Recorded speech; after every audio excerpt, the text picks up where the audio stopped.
Everyday Heroes. ¿Qué necesitamos hacer o qué nos falta, que sé que nos falta mucho, para poder construir paz en un país como Colombia? Pues mucha escucha, mucho diálogo, también oportunidades, porque es que buena parte de la raíz de la violencia es la falta de trabajo, la falta de tierra, la falta de oportunidades dignas. Entonces, pues ese es un espacio. Ahorita, por ejemplo, estamos trabajando acá con las madres de los falsos positivos de Soacha.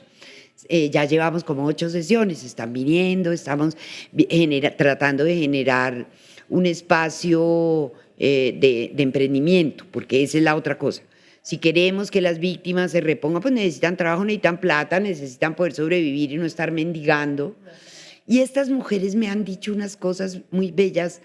Me dicen, cuando nos matan nuestros hijos, se paró nuestra vida. Como la persona que yo era quedó en stand-by y me volví la lucha de mi hijo y la pelea por mi hijo y por la paz ¿no? Y entonces ahora queremos volver a ser nosotras. Entonces estamos tratando de generar un espacio o como una fase 2 de Mafapo. Entonces como que ya, bueno, hubo proceso de paz, ya hay pues algo de, no a todas les han devuelto a sus muertos, pero digamos que ya hay un proceso en eso. Entonces, estamos tratando de sacar la luz de la tragedia, ¿no? Porque han vivido en la oscuridad y como el horror. Entonces, entonces creo que eso, hay que sacar la luz, hay que mirar lo bonito, hay que abrazar al enemigo, que eso es dificilísimo, eso es dificilísimo. Por ejemplo, con el abuso. Y pensar uno en abrazar a sus abusadores es como...